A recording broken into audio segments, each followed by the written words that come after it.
You're walking down the street. You look down. There's $100 bill on the sidewalk. You pick it up. Nice. Free money. You feel good. Maybe a 6 out of 10 good. Now imagine the opposite. You open your wallet to pay for coffee, and the $100 that was supposed to be there is gone. Pickpocketed. Lost. Gone. That doesn't feel like a 6 out of 10 bad. That feels like a 9. Maybe a 10. Same amount of money, opposite direction, wildly different intensity. And here's the unsettling part. That's not a personality flaw. That's not you being bad with money. That is your brain working exactly as designed.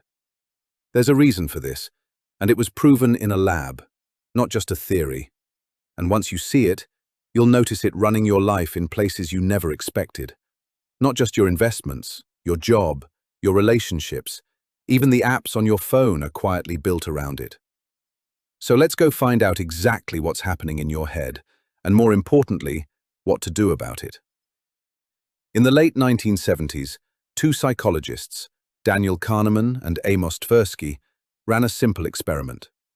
They gave people a choice. Option A, I give you $1,000 guaranteed right now. Option B, we flip a coin. Heads, you get $2,000. Tails, you get nothing. Mathematically, both options are worth exactly the same on average, but almost everyone picked the guaranteed $1,000. People play it safe when there's something to gain. Then they flipped the question. Now you're starting with $2,000 already in your pocket. Option A, I take $1,000 away from you, guaranteed. Option B, we flip a coin. Heads, you lose nothing. Tails, you lose the full $2,000. Suddenly, people did the opposite.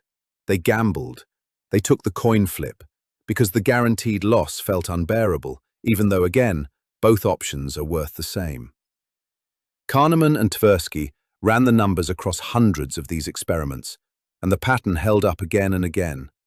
Losses are felt roughly twice as intensely as equivalent gains, not slightly worse. Twice. They called it loss aversion. It's one of the most replicated findings in behavioral economics, and it eventually won Kahneman the Nobel Prize. But knowing the definition isn't the useful part. The useful part is seeing where it's quietly steering you. Here's where it gets personal. Because this exact wiring is probably costing you money right now, and you won't even feel it happening. Let's say you buy a stock at $50 a share. 6 months later, it's sitting at $35, down 30%.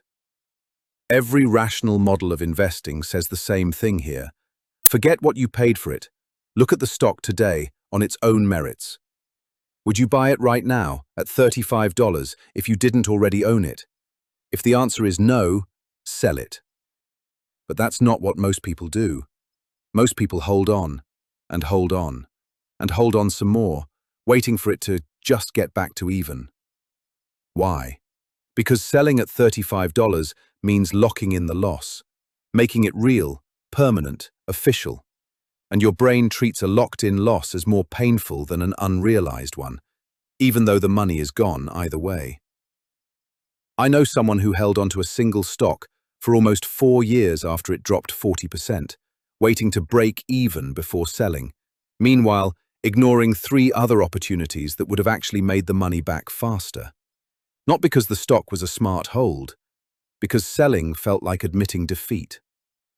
Loss aversion doesn't just cost people on paper. It costs them the years they spend refusing to look at a number honestly. And investing is actually the easy example.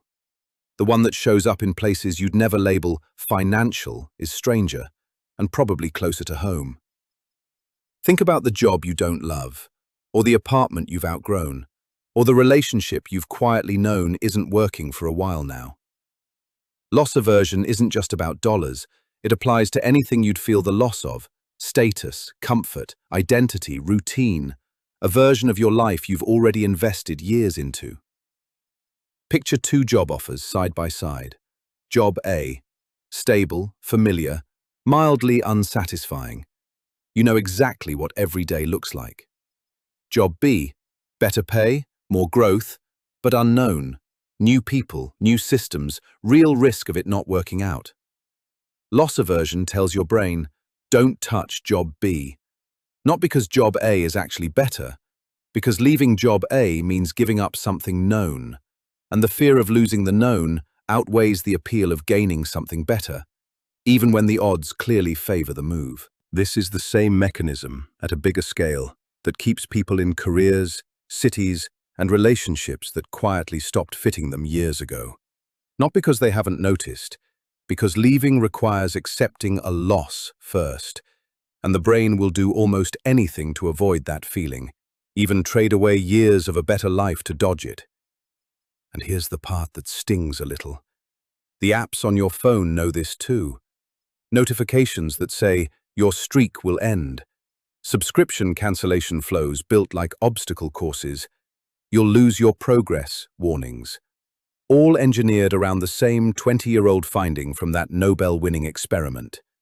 Your loss aversion isn't just personal anymore. It's a product feature. So what do you actually do with this? You can't switch loss aversion off.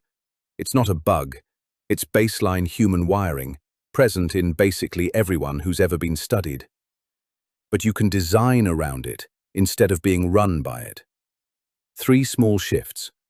1. When you're deciding whether to hold on to something, whether it's a stock, a job, or a relationship, ask a different question. Not, what have I already put into this? But, knowing everything I know now, would I choose this today, starting fresh? That question strips out the sunk cost your brain is trying to protect. 2. Reframe the decision in terms of what staying costs you, not just what leaving costs you. Staying in the wrong job isn't safe. It has a price too. You just don't feel it as sharply because it's not a single, visible loss. It's a slow one. 3. When a decision genuinely scares you more than it should, given the actual numbers or odds, that fear is probably loss aversion talking, not good judgment. That's useful information. It doesn't mean ignore the fear. It means question it before you let it choose for you. I'll be honest, I still catch myself falling for this. Knowing the bias exists doesn't make you immune to it. It just means you get a beat, a half second, where you can notice what's happening before you act on it. That half second is the whole game. Your brain isn't broken for feeling losses harder than gains. It's ancient wiring, built for a world where losing food or shelter could actually kill you. That world mostly doesn't exist anymore. The wiring still does. The question isn't whether you'll feel it. You will, every time. The question is whether you'll notice it in time to choose anyway. If this made you think of a decision you've been avoiding, that's not a coincidence. Drop it in the comments. I read all of them, and honestly, half of my video ideas come straight from what you tell me down there.